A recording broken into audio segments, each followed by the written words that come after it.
Bismillahirrahmanirrahim. Assalamu alaikum dear students. How are you? This is new syllabus mathematics book D2 and today we are going to do something related to chapter number 12. This is exercise 12A and we are dealing with the questions related to volume and surface area of pyramids. So today we are going to do some questions of advanced level. This is question number 13, so please watch the video till the end, and if it's helpful for you, please hit the like button, do subscribe to my channel, and don't forget to share it with your friends. Question number 13 says a solid pyramid has a rectangular base of sides 15 centimeter by 10 centimeter and a height of 20 centimeters. So everything is provided to you for finding out the volume, the sides plus the height. It is placed inside an open cubical tank of sides 30 centimeters. यहाँ पर क्योंकि ये advance level का question है इसलिए बहुत simple नहीं होगा, यकीनन इसके अंदर कोई चीज़ ट्रिकी होगी, ये चीज़ आपको जहन में रखनी है। उस पिरामिड को रख दिया गया एक क्यूबिकल टैंक में, यानी एक क्यूब के अंदर। So the tank is then completely filled with water, और उस पिरामिड के रखने के बाद पूरा जो वो क्यूब था उसको पानी से भर दिया। The pyramid is remove, what will be the depth of the remaining water in the tank. It means ये हुआ कि एक क्यूब है, उसके अंदर एक पिरामिड को रख दिया, फिर पानी को भर दिया, फिर पिरामिड को निकाल लिया। तो आपने दरअसल मालूम करना है उस वाटर का वॉल्यूम, ठीक है। और उस वाटर का वॉल्यूम कैसे आप फाइंड कर सकते हैं? अगर हमें क्यूब का वॉल्यूम पता चल जाए और फिर पिरामिड का वॉल्यूम पता चल जाए तो हमें क्या करना है, पिरामिड का वॉल्यूम को सब्ट्रैक्ट कर देना है क्यूब के वॉल्यूम से। तो हमें ये पता चल जाएगा कि वाटर का वॉल्यूम कितना है, और फिर उसी हिसाब से हम वाटर की जो डेप्थ है वो फाइंड आउट कर लेंगे। कैलकुलेशंस इसकी सिंपल हैं, सिर्फ इसके जो क्वेश्चन को समझने का जो फ्रेम है ना उसको आपने बहुत ज़्यादा क्लियर कर लेना है, ठीक है। सबसे पहले हमने पिरामिड का वॉल्यूम फाइंड आउट कर लिया, उसके फॉर्मूले से सारी वैल्यूज़ हमें गिवन थी, and that is 1000 centimetre cube. फिर हमने क्यूब का भी वॉल्यूम फाइंड आउट कर लिया, हमें पता है वो length multiply by length multiply by length, उसकी लेंथ भी गिवन थी, वो भी हमें पता चल गया, ठीक है। अब इन्होंने हमसे ये कहा कि हमारे पास एक क्यूब है, ठीक है, और इस क्यूब के अंदर इन्होंने इस पिरामिड को रख दिया है, ठीक है।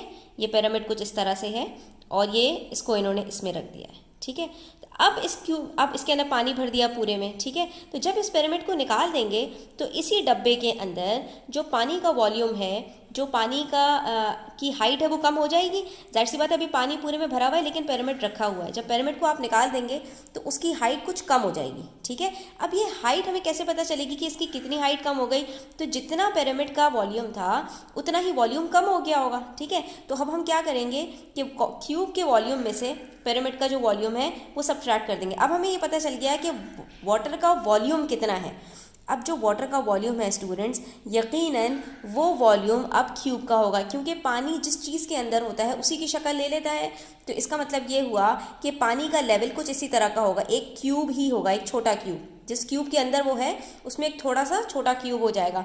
यानी कि मैं ये कह सकती हूँ कि पानी का जो वॉल्यूम होगा वो length multiply by length multiply by length होगा, या आप कह सकते हैं length multiply by breath multiply by height, ठीक है। तो इसकी ब्रेथ और हाइट तो सेम ही है, सिर्फ हाइट डिफरेंस हुआ है, ठीक है।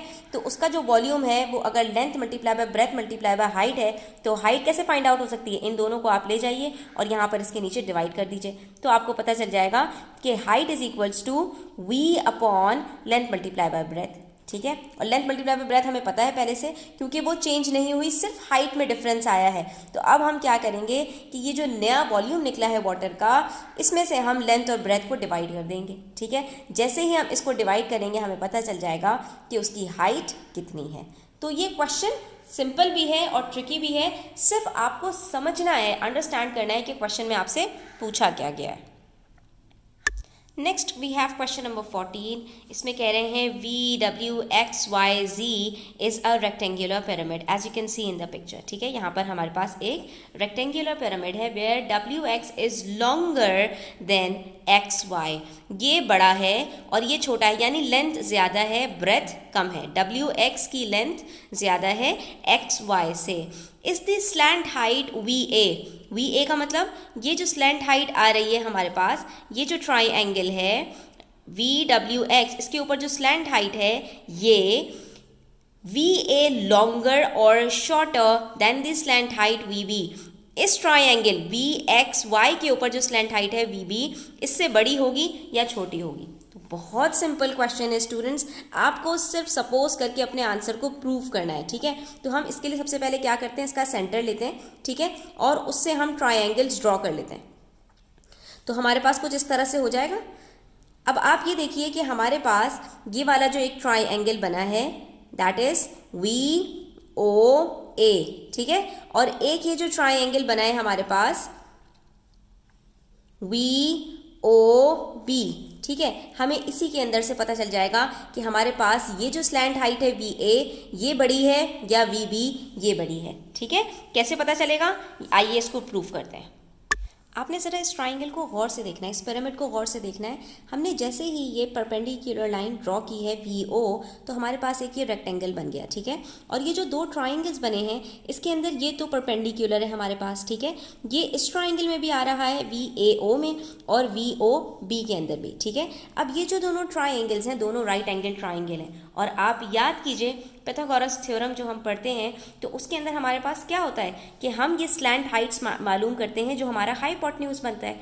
और हमें ये बात पता है स्टूडेंट्स कि जब हमारे पास ये लॉन्गर है WX लॉन्गर है XY से, ठीक है, ये इन्होंने हमें बता दिया था, तो इसका मतलब ये हुआ कि इसका हाफ लॉन्गर होगा इसके हाफ से, यानी कि AX भी लॉन्गर होगा XB से, ठीक है। यानी AO, ये AO जो कि पैरेलल है WX के, ये छोटा होगा। जब XB छोटा है तो AO छोटा होगा OB से, ठीक है। इतनी बात तो आपको कॉमन सेंस से समझ में आ रही है कि ये लाइन लंबी है तो O भी लंबा है, ये लाइन छोटी है तो AO छोटा है, ठीक है।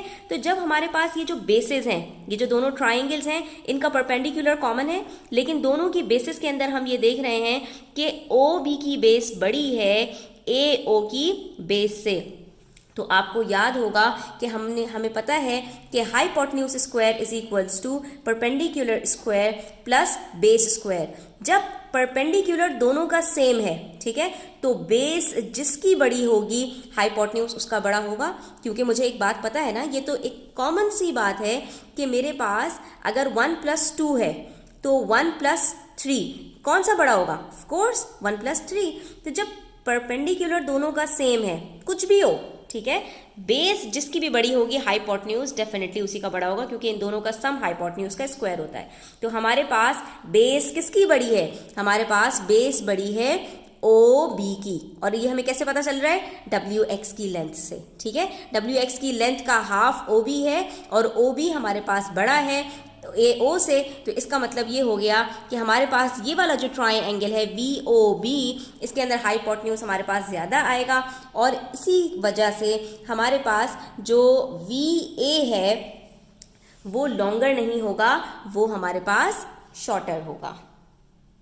तो बस इसकी वर्डिंग्स भी देख लीजिए। Let's draw perpendicular height VO, जो सबसे पहले हमने किया, और उसके बाद AO और BO को ज्वाइन कर दिया, जिस तरह से हमारे पास एक रेक्टेंगल बन गया। इसके अंदर हमें ये बात पता है कि BO is greater than AO, और ये बात हमें गिवन थी, अंडरस्टूड थी, क्योंकि WX बड़ा था XY से, तो OB बड़ा होगा OA से। ये हमारे पास इक्वेशन नंबर 1 है। जब ये इक्वेशन आ गई तो हमारे पास दो राइट एंगल ट्राइंगल बन गए, एक VOA और दूसरा VOB, जिसमें VA and VB are slant heights, यानी ये दोनों क्या है हमारे पास? हाइपोटेन्यूज हैं। VO कॉमन है, दोनों का परपेंडिकुलर हाइट है, और AO और BO हमारे पास बेसिस हैं, ठीक है। ये जो हमारे पास दो राइट एंगल ट्राइंगल बन गए, इसके अंदर हमने बता दिया कि कौन कौन सी लेंथ्स हमारे पास क्या क्या चीज़ें बन रही हैं। तो अब हमारे पास दो जो है वो पाइथागोरस थ्योरम के फॉर्मूलाज बनेंगे। पहला बनेगा VA square is equals to VO square plus AO square, hypotenuse is equals to perpendicular square plus base square, ठीक है। और दूसरी इक्वेशन जो बनेगी, दूसरा ट्राइंगल जो हमारे पास है VOB, उसके अंदर VB square hypotenuse square is equals to VO square, that is perpendicular दोनों के अंदर ये सेम है VO स्क्वायर, ठीक है, plus BO square that is base of triangle VOB, तो इन दोनों का सम होगा। तो जब BO AO से बड़ा है तो हमारे पास ये वाली जो इक्वेशन है इसके अंदर डेफिनेटली हमारे पास जो VB स्क्वायर आएगा वो VA स्क्वायर से बड़ा आएगा, ठीक है। तो इक्वेशन नंबर 1 और इक्वेशन नंबर 2 से ये बात प्रूफ हो गई कि VA बड़ा होगा VB से। जो भी आंसर आएगा छोटा होगा VB स्क्वायर से, इसीलिए हमने लिखा कि VA is shorter than VB, ठीक है। बढ़ते हैं नेक्स्ट क्वेश्चन की तरफ, that is question number 15। It says the length of each edge of a regular tetrahedron whose faces are identical equilateral triangles is 8 centimeter. Find its slant height and volume. सबसे पहले तो ये समझते हैं कि ये टेट्राहेड्रॉन होता क्या है। तो बच्चों, टेट्राहेड्रॉन बेसिकली एक ऐसा पिरामिड होता है कि जिसकी जो बेस है वो ट्रायंगुलर होती है, ठीक है। यानी कुल मिलाकर इसके अंदर 4 ट्रायंगल्स होते हैं, एक उसकी बेस और 3 उसकी एजेस के ऊपर ट्रायंगल्स, ठीक है। आप देख सकते हैं ये बेस है, नीचे इसकी ये एक ट्रायंगल है, एक ये ट्रायंगल है और एक ये ट्रायंगल है, ठीक है। और जो रेगुलर टेट्राहेड्रॉन होता है तो इसके अंदर जो इसकी सारी ट्रायंगल्स होते हैं वो सब क्या होते हैं, इक्विलेटरल होते हैं। यानी सारी की सारी साइड्स जितने एजेस हैं इसके, 3 एजेस इसकी बेस में और उसके बाद फिर 3 इसके ऊपर एजेस, ये सारे के सारे इक्वल होते हैं, ठीक है। इक्विलेटरल ट्रायंगल्स हैं इसके, और ये हमें बता रहे हैं कि सब की जो लेंथ है वो क्या है, 8 सेंटीमीटर, ठीक है। तो अब इसके अंदर हमसे जो मज़ीद इन्होंने बात कही है वो ये कही है कि जो सेंटर C है इक्विलेटरल ट्रायंगल का, यानी सेंटर कहीं पर यहाँ पर होगा, तो ये जो सेंटर C है ये इसकी जो भी हाइट है ना उसका 2/3 है, ठीक है। यानी हाइट अगर 9 सेंटीमीटर है तो उसका 2/3 कितना होता है, 6 सेंटीमीटर। इसके सेंटर यानी इसका जो परपेंडिकुलर हाइट है वो 6 सेंटीमीटर है, ठीक है। अब जो पहली चीज़ हमें फाइंड आउट करनी है दैट इज स्लैंट हाइट, ठीक है। तो इसके लिए हम क्या करते हैं, कोई सा भी एक ट्रायंगल ले लेते हैं स्टूडेंट्स। हमें पता है कि उसकी जो हमारे पास हाइपोटेन्यूज बनेगा वो 8 सेंटीमीटर है, क्योंकि सब एजेस की लेंथ कितनी है, 8 सेंटीमीटर। तो मैंने ये ट्रायंगल लिया, फॉर एग्जांपल मैं यहाँ पर आपको इसको कह देती हूँ OPQ। मेरे पास ये ट्रायंगल मैंने ले लिया। इसके अंदर मुझे एक साइड पता है इसकी 8 सेंटीमीटर जो कि उसकी एज है और उन्होंने हमें बताई हुई है ये हाइट, ठीक है। अब जब बेस की बात आती है तो ये भी एक एज है 8 सेंटीमीटर का, लेकिन मेरी जो बेस बन रही है इस ट्रायंगल की वो इसकी हाफ है, तो ये कितना हो जाएगा, 4 सेंटीमीटर।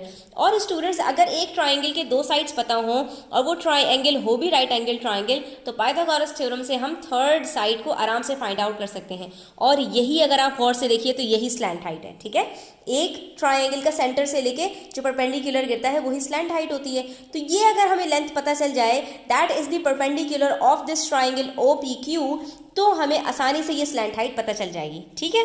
तो पाइथागोरस थ्योरम लगाते हैं और स्लैंट हाइट पता कर लेते हैं। तो भाई ये तो बहुत ही सिंपल है, इसमें कुछ भी मसला नहीं है। हाइपोटेन्यूज पता है 8 सेंटीमीटर है, ठीक है। परपेंडिकुलर फाइंड आउट करना है, वही स्लैंट हाइट है हमारी। और बेस हमें पता है कि जो एजेस दिए हुए हैं उसका हाफ है, तो 8/2 दैट इज 4 का स्क्वायर निकाल लेंगे। तो हमने जब इसको सॉल्व किया तो हमें पता चल गया कि हमारे पास जो स्लैंट हाइट आ रही है दैट इज 6.93 सेंटीमीटर्स। नेक्स्ट हमें फाइंड आउट करना है इसका वॉल्यूम। इसका वॉल्यूम क्या होगा? तो स्टूडेंट्स अब आप ये देखिए कि हमारे पास वॉल्यूम के लिए कौन कौन सी फिगर्स गिवन है, ठीक है। एक हमें चाहिए होता है बेस एरिया, ठीक है, और दूसरा हमें चाहिए होता है इसके अंदर इसकी हाइट। तो इसकी हाइट हमें पता है that is 2/3 of an edge, और इसके हमें बेस एरिया के लिए जो ट्राइएंगल का एरिया होता है वही फाइंड आउट करना पड़ेगा। अब मज़े की बात यह है कि रेगुलर टेट्राहेड्रॉन का जो फॉर्मूला है वो आप फाइंड आउट करते हैं इस फॉर्मूले से, a³/6√2, ठीक है। तो a³ यहाँ पर क्या होता है, लेंथ ऑफ एन एज, और वो हमें गिवन है दैट इज 8। तो हम आसानी के साथ इस वैल्यू को पुट करेंगे फॉर्मूले में और अपना कैलकुलेट कर लेंगे। 8³ इज़ 512। जब उसको डिवाइड करते हैं 6√2 से तो हमारे पास वॉल्यूम निकल आता है 60.3 सेंटीमीटर्स क्यूब। तो यहाँ पर हमारे जो एडवांस लेवल के क्वेश्चंस हैं वो भी हमने सॉल्व कर लिए हैं। Thanks for watching the video till the end. Take care, अल्लाह हाफिज़।